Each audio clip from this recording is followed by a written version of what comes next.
Hello, I'm David Brooker, and this is the online gathering of the Hartwell and Surrey Hills Churches of Christ in Melbourne, Australia. We're delighted to have you with us, and we trust that you will find this presentation both thought-provoking and uplifting, as today we consider the theme Being Brave. Welcome.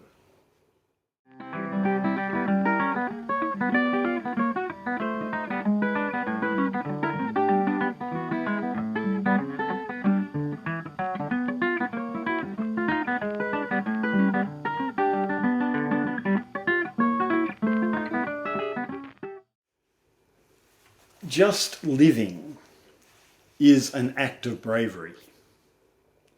Every morning we wake, every step we take, every decision we make is an act of faith and courage. That doesn't mean, of course, that there is no trepidation, no questioning, no uncertainty or even fear. But in facing the questions, in staring down the fear, in taking that next step, we are displaying a level of resilience and determination that easily qualifies as bravery. In the words of Nelson Mandela, I learned that courage was not the absence of fear, but the triumph over it. The brave person is not one who does not feel afraid, but one who conquers that fear. Today, we explore the nature of bravery.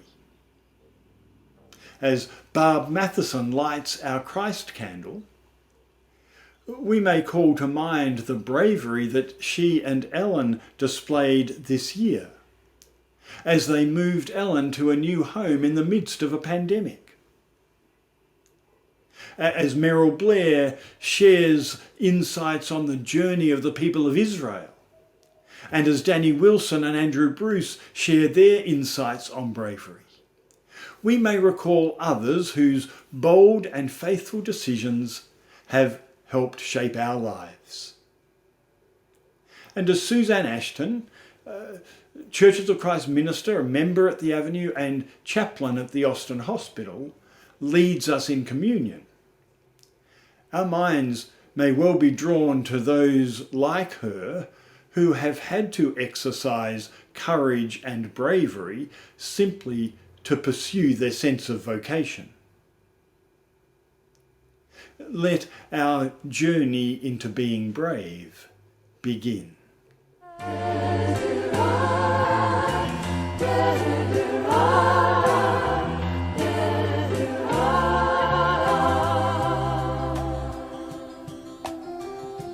Go placidly amid the noise and haste, and remember what peace there may be in silence.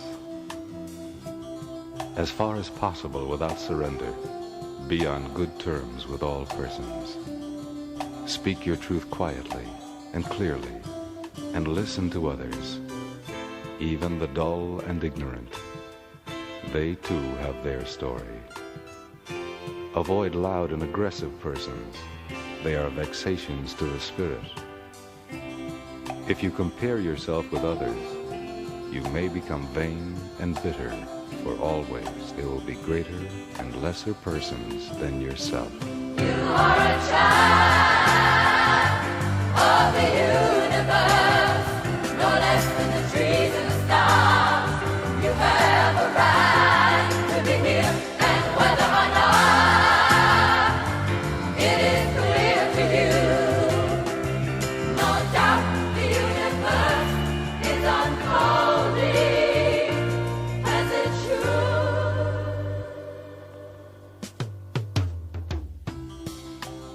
Enjoy your achievements as well as your plans. Keep interested in your own career. However humble, it is a real possession in the changing fortunes of time. Exercise caution in your business affairs, for the world is full of trickery. But let this not blind you to what virtue there is. Many persons strive for high ideals, and everywhere life is full of heroism. Be yourself. Especially do not feign affection. Neither be cynical about love, for in the face of all aridity and disenchantment, it is as perennial as the grass. Take kindly the counsel of the years, gracefully surrendering the things of youth. Nurture strength of spirit to shield you in sudden misfortune, but do not distress yourself with imaginings. Many fears are born of fatigue and loneliness, beyond a wholesome discipline. Be gentle with yourself. You are a child. You are a child of the universe, no less than the trees and the stars. You have a right to be here. And whether or not it is clear to you, no doubt the universe is unfolding as it should. Therefore, be at peace with God, whatever you conceive him to be, and whatever your labors and aspirations in the noisy confusion of life. Keep peace with your soul, with all its sham, drudgery, and broken dreams. It is still a beautiful world. Be careful. Strive to be happy. You are a child of the universe, no less than the trees and the stars. You have a right to be here. You are a child of the universe, no less than the trees and the stars. You have a right to be here. You are a child of the universe, no less than the trees. Good morning, everyone. This morning, as we light the Christ candle, we're also thinking about being brave, having or showing mental or moral strength to face danger, fear, or difficulty. We certainly have seen and heard of many acts of bravery over the past 12 months. We have faced a lot of danger in our lives. Perhaps one of the bravest times of our lives is when we are just new to this world and are having to learn about everything, taking tumbles and being confused with words, people and situations. What a momentous task that is. And do we think of bravery often? It's all around us if we take the time to notice. People in the street, people in the news. I think we do think of it often. Now when we put on our war paint, slip, slop, slap, and attach the armour to our ears, let's venture out and be brave.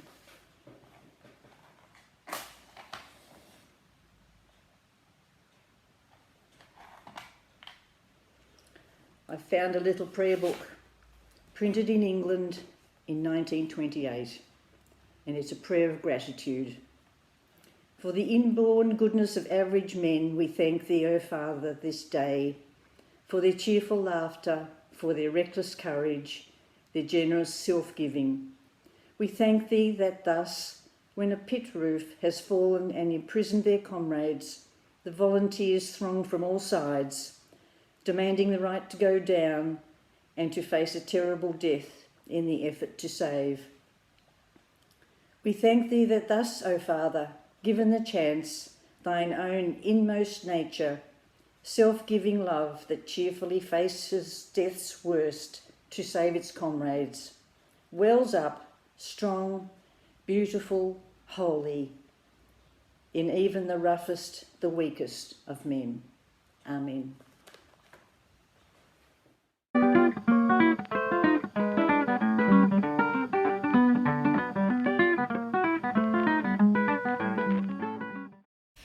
Hi everyone, lovely to have you back again.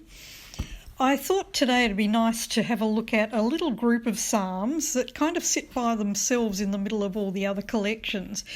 And they were obviously meant to be a collection because they all have the same heading, and nowhere else in the psalms are any other psalms that have this heading. In Hebrew it's Shir HaMa'alot, or songs for going up. Songs for climbing steps, songs for ascending, And in the new RSV, and probably a bunch of other Bibles as well, that's been translated as Songs of Ascent or Songs of Ascents. And they've generally been understood to be songs probably sung on pilgrimage by the Israelites going to one of the great 3 pilgrimage festivals through the year, where they're encouraged, if at all possible, to go to Jerusalem at least once in their lifetime, possibly. If they were poor farmers, they wouldn't have got up there much more often than that, to see the centre of government, Jerusalem, the centre of God's government. Jerusalem was also known as Zion, which was a kind of theological term for it, I suppose, that sense where heaven and earth overlay each other, and the righteousness and justice of God was seen to, at its best, operate through the earthly kingship. And so in these songs of ascent, there's a lot of talk about blessing in them. There's a lot of talk about the blessing of God from Zion, people who walk in the ways of the Lord, that sort of thing. There's not all that much that says this is somebody on a pilgrimage. The only psalm that really seems to mention that sense of anticipation of going and then the joy of being once one's there is Psalm 122. I was glad when they said to me, let us go to the house of the Lord. And then our feet are standing within your gates, O Jerusalem. So that sense that, interestingly enough, a lot of modern writers on pilgrimage talk about, that the pilgrimage starts from the moment of anticipation of the journey, and that the whole point of a pilgrimage is travelling. There's been quite a few films and documentaries on the pilgrimage to Spain, the Santiago de Compostela, the Camino, and very much talking about this sense of making a journey for a purpose.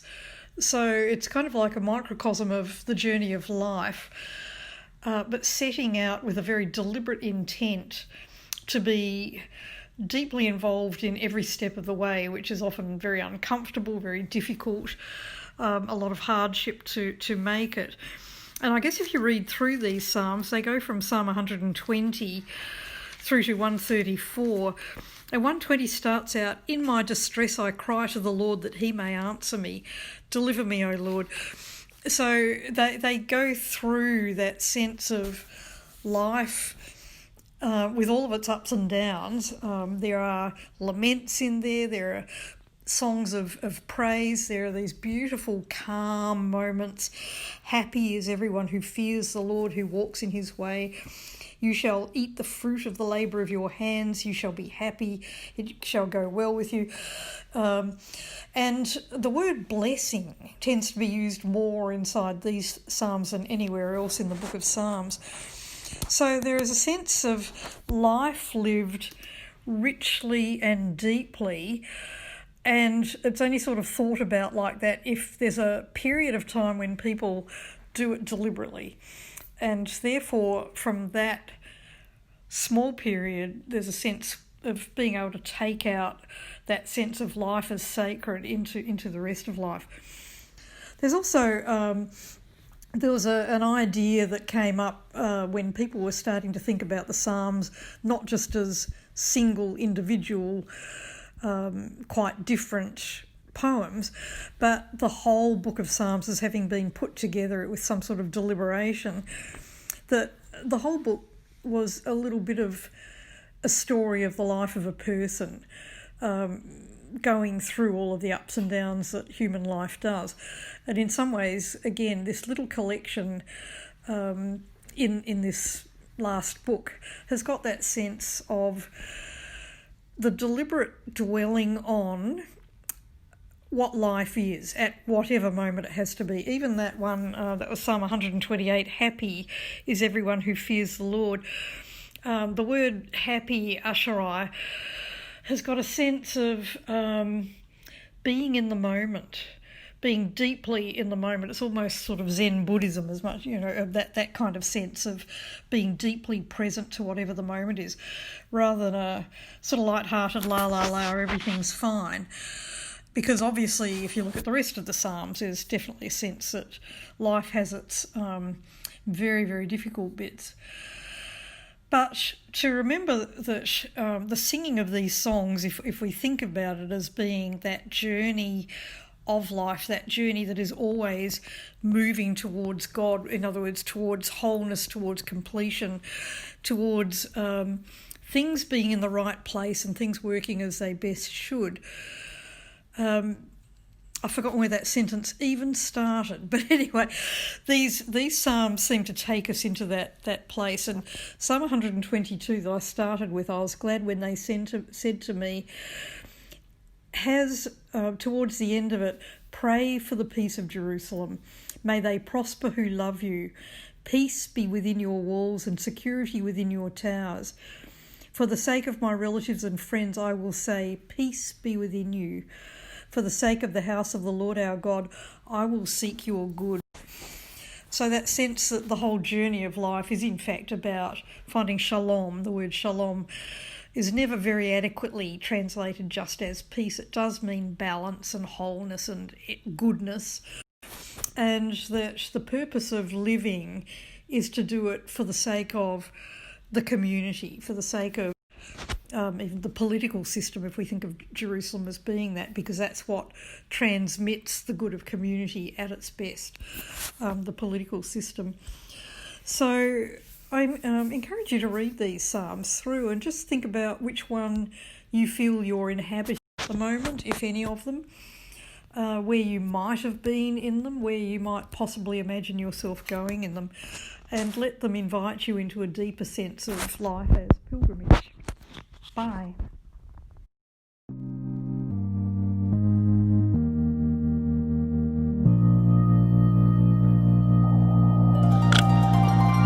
So quickly tables turned.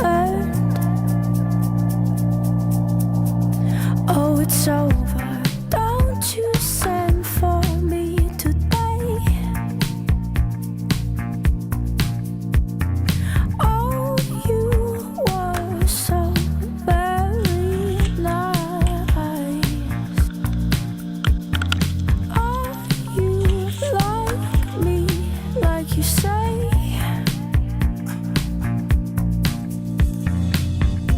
See my life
To help us explore today's Being Brave theme, I thought it would be good to speak with a couple of people who've demonstrated a sort of an entrepreneurial talent in their professional life and might be able to share some insights with us about their experience of being brave.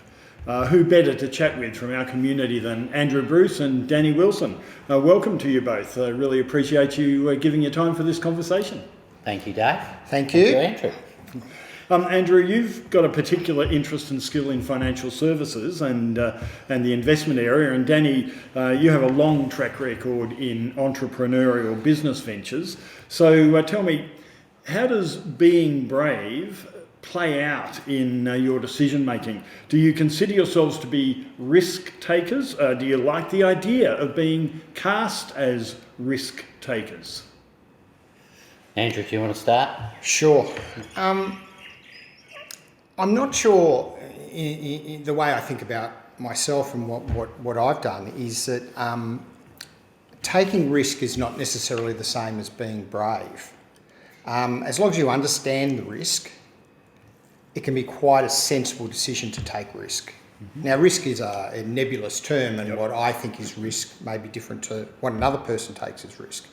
So I'm not sure it's brave, but assuming you mean stepping out beyond your comfort zone, I'd say that you only get a return, whatever that means, when you take risk, and it's all about understanding the risk. So for me, thinking logically through and coming to a decision is to seek that objective, whatever it is, it's worth always compensated. Okay. Overcompensated by the risk involved. I'm going to come back and ask you about how you tell the difference between risk that is reasonable and risk that is unreasonable in a minute. But Danny, what about you? How do you measure all that? So like Andrew, I don't think of myself as a risk taker. I think of myself, particularly in a business context, or if I'm launching into a new project, I think of myself as a builder. And that's the way I like to try and cast the idea in my own head. And as Andrew said, there will always be risks, but it's more about, is there something here that is worth building, and am I prepared to put the time and the energy into it to see if I can actually achieve something? And obviously in a business context, you then have, and is there a market that's prepared to buy this from me, and can I deliver it in a sustainable manner over time?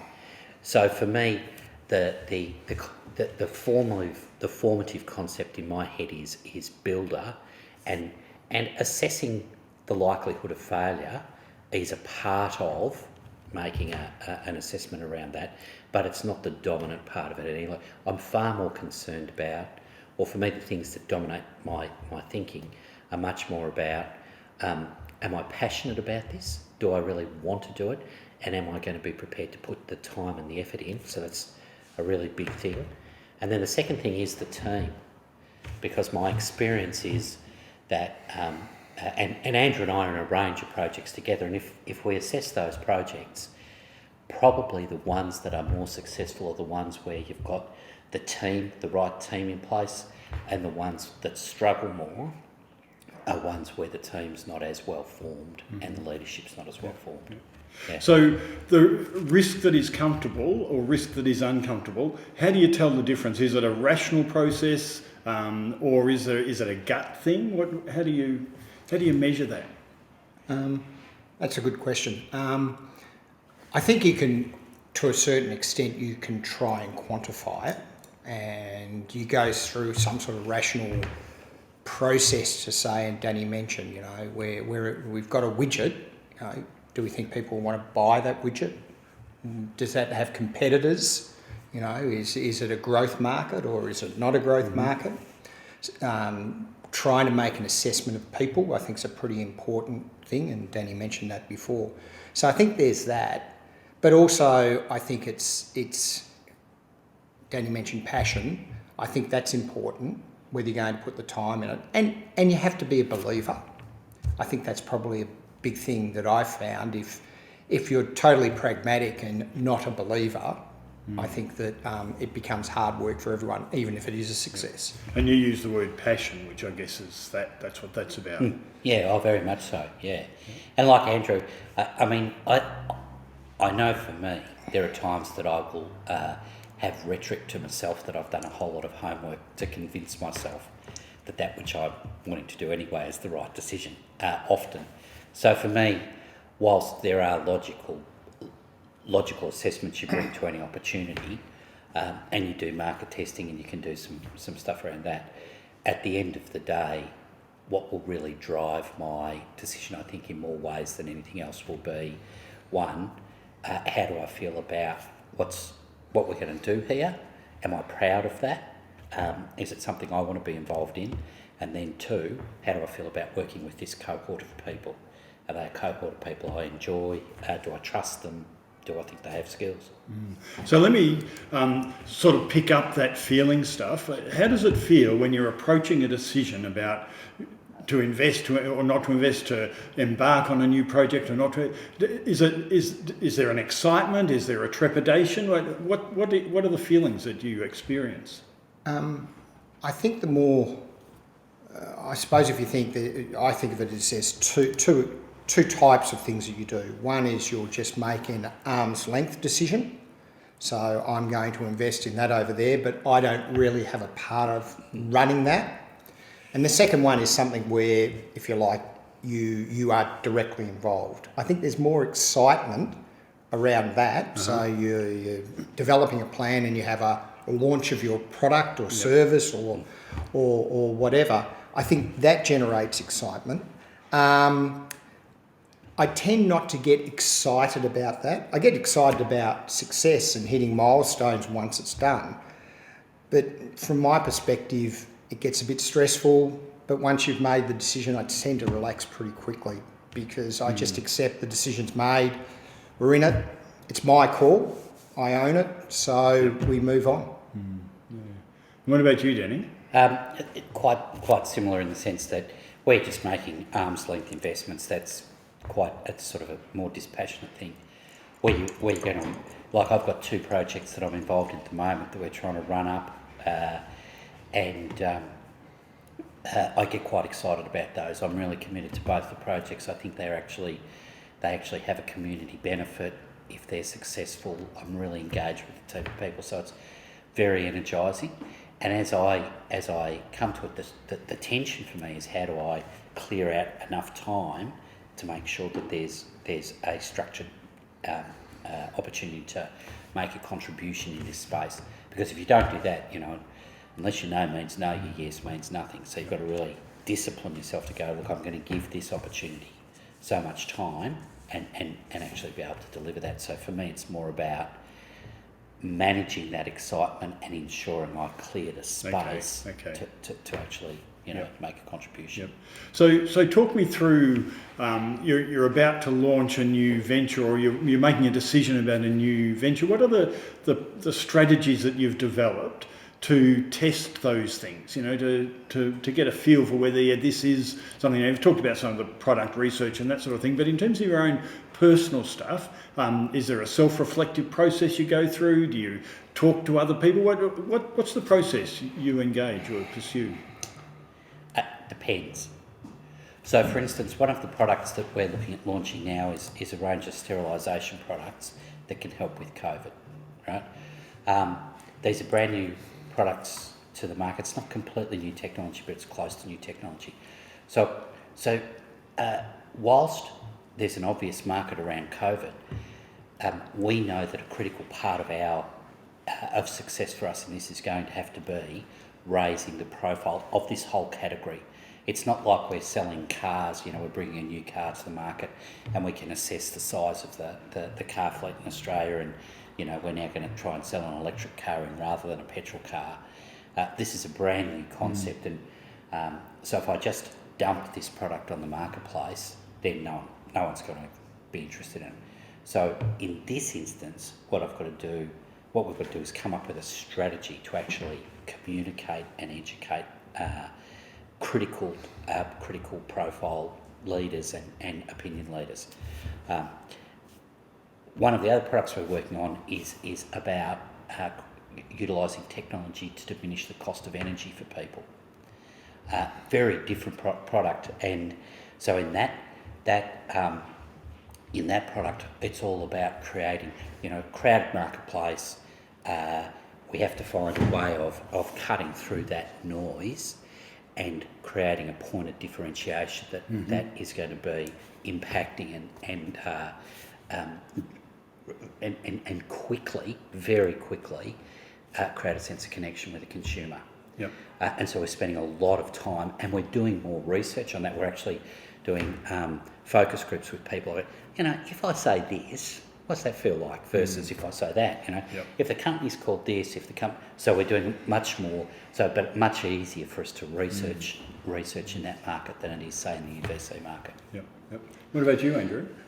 Just following on from Danny, I always find creating a new category is in some ways more interesting than bringing a new product to an existing category, because you've got to both create, this is a good concept, as well as, we've got the best products. I suppose Henry Ford went through that when he built the first car. Not should I buy a car, but what does this mean? Why wouldn't I buy a horse? Yeah, why wouldn't I buy a horse? Yeah. Exactly. Yep. There's boring stuff like, do your homework, plan, review, milestones and all that. But I think there's a couple of things from a personal perspective that I found useful. So understanding success and failure. So, what does success look like? And am I prepared to fail? Honesty, do I understand this? If I don't, how do I get people to come and help me understand it? Trying to get enough information to say, is the potential outcome or return worth the risk? What are the risks? Can we mitigate the risks? Are there other ways of doing it? Manage the ego is a pretty good one. I'm not infallible.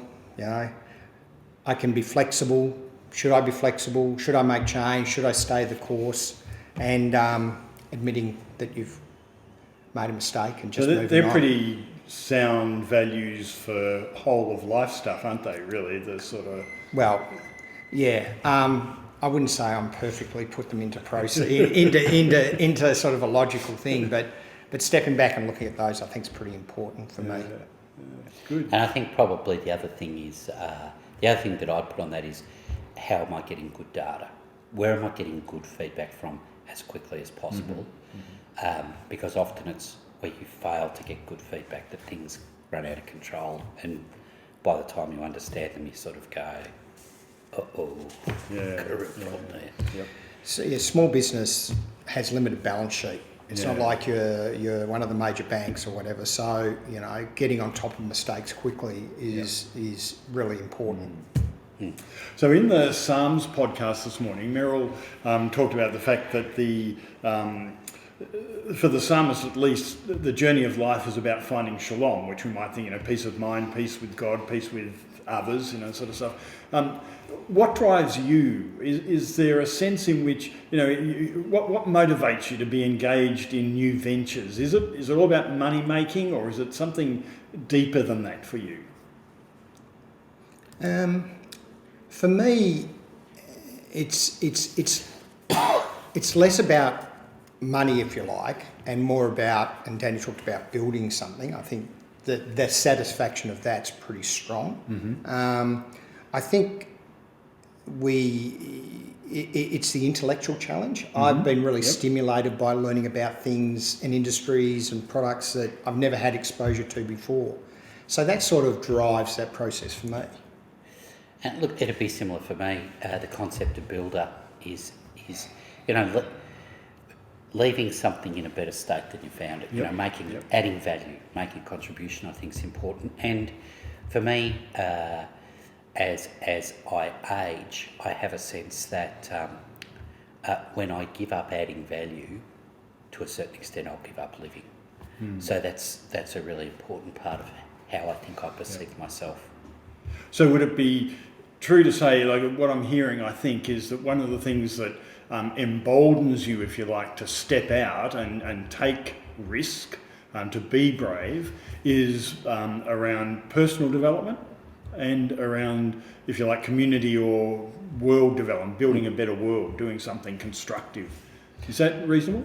I think if you can help something be successful, I think, and it's often not your idea, I think that's a great level of satisfaction that you've helped bring something useful to people. I think that's a really good thing. Yep. Yeah, but I'd agree with that too, Dave. I think, personal and community development's a critical part of it. Yeah. Well, let's take a sidestep and let me introduce something completely different. Obviously, the world is changing because of the COVID experience, and the church is changing because of the COVID experience. I'd be really interested to hear your observations or thoughts on what might it mean for the church to be brave in this next phase of life. What's stepping out mean for the church? Do you reckon? Me first? Sure. Look, I think both our church and the churches, about to cross over some really important lines. You've mentioned COVID, but I think it's not only COVID that's going to cause very substantial community change. I think, over the next period, as artificial intelligence and robotics moves more and more into our market, we're going to see the role of work change and how people generate meaning, therefore, will change as their work-life balance changes substantially. And so I think that faith and faith communities have an enormous part to play in enabling social function to continue in a positive way, as opposed to a way that's driven by fear and destruction of each other. Faith and faith communities have that opportunity to build a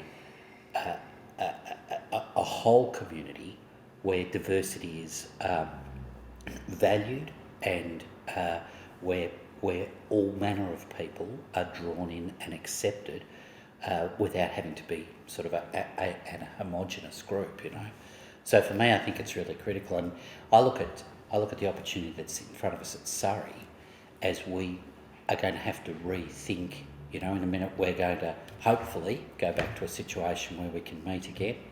How long that lasts for, who knows? I mean, if you look at Europe, reinfections are part of life. South Australia. Yeah, but exactly. This thing clearly gets out of control very quickly. So, but even if COVID is now completely under control in Victoria forever, what have we learnt about this time?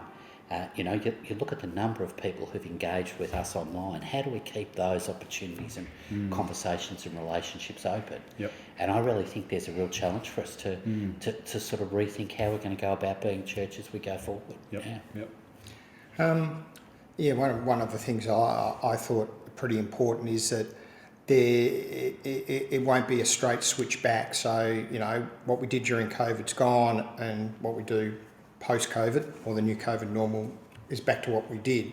I think there's all sorts of things that perhaps we've learned that technology can give us that we should perhaps think about keep doing. Also, I think that my sense is churches always view success, churches often don't have a consistent view of what success is, so I think that's pretty important.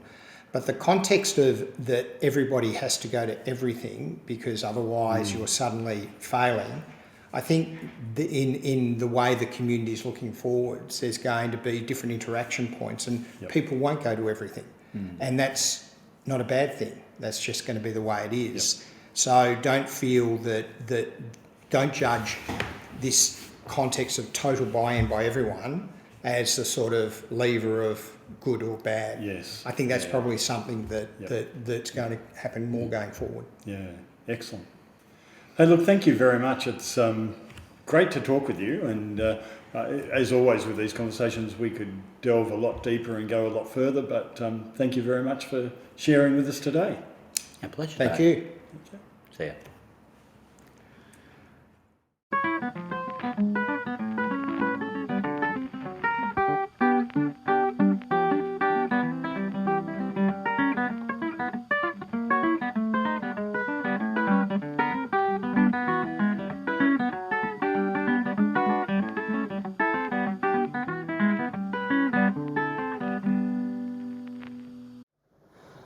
I heard that the theme for today's gathering was being brave, I thought, where have I seen people being brave over these last few months? The answer is everywhere, every day. Most of you won't know much about me, so you won't know that I work in a hospital in the spiritual care team. Over the last few months, there have been times when things have changed a lot and very quickly. So we've all faced lots of challenges as we go about our work. Just a few weeks ago, we were having a conversation with some of our students about what it means to be brave, to live with courage. Someone suggested that the word courage comes from the Latin word for heart. So maybe to be brave or to live with courage is to live with heart. And in these last few months, I've seen many people finding ways to be brave and to live with courage. Here's one that stands out. Just a few weeks ago, I met a man on one of the wards. We had a conversation that covered many topics, a conversation that has stayed with me. We spoke about his family. He told me how he and his wife had chosen their son's name, something meaningful to both of them. He was a musician, so we talked about music. He told me some of the songs he liked to sing with his son. We talked about philosophy. He'd done a lot of reading and thinking and wanted to know what I thought. He told me that in his 20s, he would have described himself as an angry atheist, and if anyone ever said to him, "I'll pray for you," he'd get really angry because what was the point? But he'd done a lot of thinking about that too. And he'd realised that when someone offered prayer, it went much deeper than just a few words that slipped easily off the tongue. He'd realised that it meant something special and important to the person offering the prayer. And he'd realised that for someone to offer a prayer was in fact a gift, and maybe he could be brave enough to receive it. And as I thought about today's theme of being brave and what it means to live with courage or to live with heart, I couldn't help thinking of this man. A man living with a serious illness, but still living, still loving, still interested in other people, wanting to know what others thought, taking every opportunity to learn from the people who crossed his path. As I was preparing to leave that day, he asked me, "So, if you were going to pray for me, what brand of prayer would you be using?" Perhaps a brave question for someone who used to call himself an atheist. And as I told him a little about my faith tradition, he smiled and nodded. And while he didn't exactly ask me to pray for him, I think I will anyway. So my prayer for this man and for each of us is that we each find what it means for us to be brave and to live with courage. And that we remember that we don't do this alone, but we are part of a community who cares for and supports each other. And we remember that God is with us each step of the way, a source of love, bravery, courage that we can each draw on. As we gather together for communion today, as we prepare to share this meal, may we be reminded that we gather as a community, where we hold each other, sharing our bravery and our courage. A community where we walk together, just as God walks with us. To share communion today, I've brought some of these items which I use on the occasions when I'm given the privilege of sharing communion with someone in the hospital. And this is the prayer I most often use, and I'd like to share it with you today. As we share in communion, this is our prayer. The table of bread is now to be made ready. It is the table of company with Jesus and all who love him. It is the table of sharing with the poor of the world, with whom Jesus identified himself. It is the table of communion with the earth, in which Christ became incarnate. So come to this table. you who have much faith, and you who would like to have more. You who have been here often, and you who have not been for a long time. You who have tried to follow Jesus, and you who have failed, come. It is Christ who invites us to meet him here. Loving God, through your goodness, we have this bread and wine to offer, which has come forth from the earth and human hands have made. May we know your presence in the sharing, so that we may know your touch and presence in all things. We celebrate the life that Jesus has shared among his community through the centuries and shares with us now. Made one in Christ and one with each other, we offer these gifts and with them ourselves, a single living act of praise. Amen.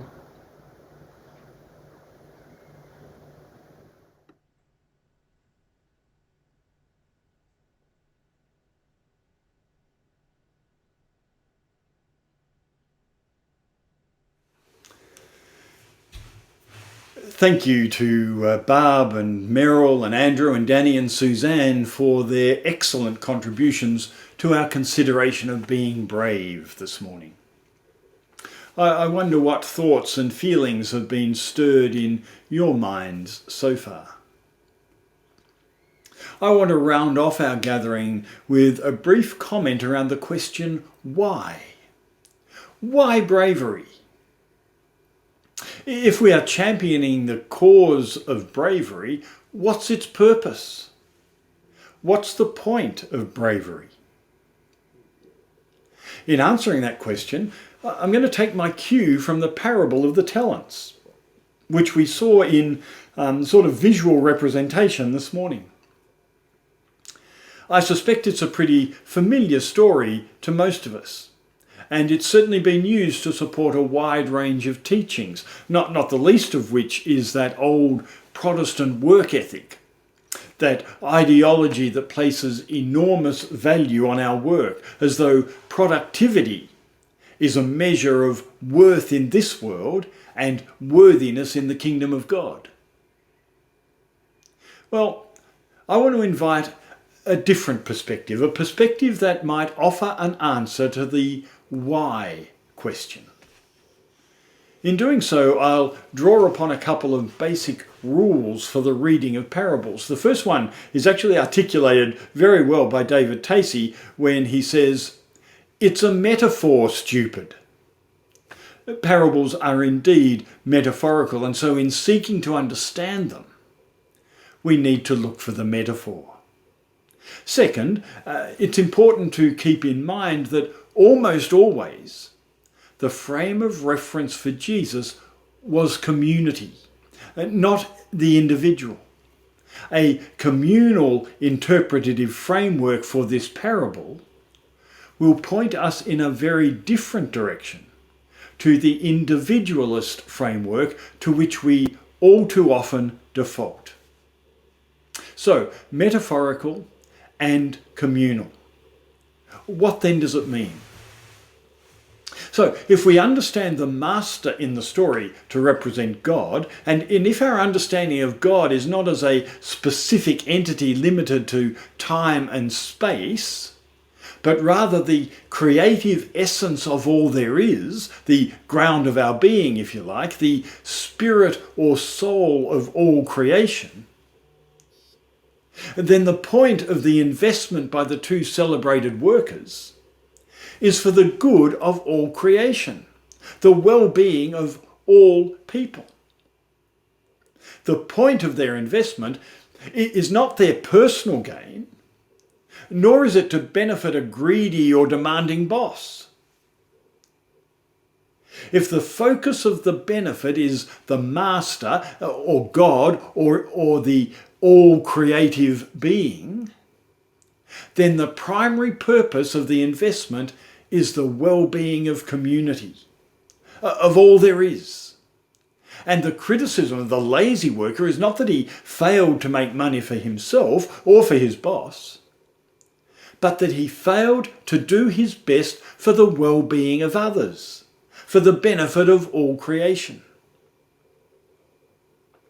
So the bravery of the first two workers, their courage to seek improvement, is lauded because it helps make the world a better place. It helps to build community. The fear of the third worker is lamented because his primary concern was for his own security, his own well-being, and he did nothing to help build a better world. So my answer to the question of why bravery is simple.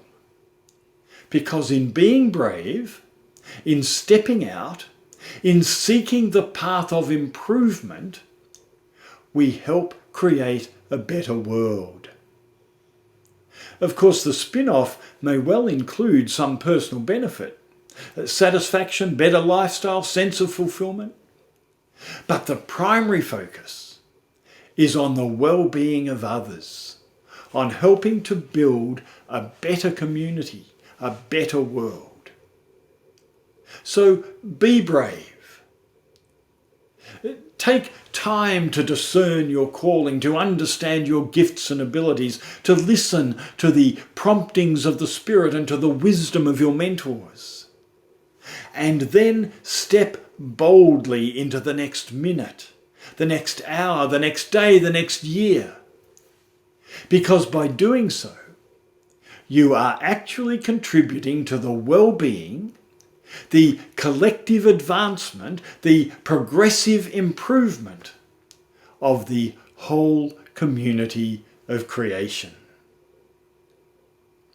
Be brave. May the road rise to meet you. May the wind be always at your back. May the sun shine warm upon your face. The rain fall soft upon your fields. And until we meet again, may God hold you in the palm of his hand. May God hold you in the palm of his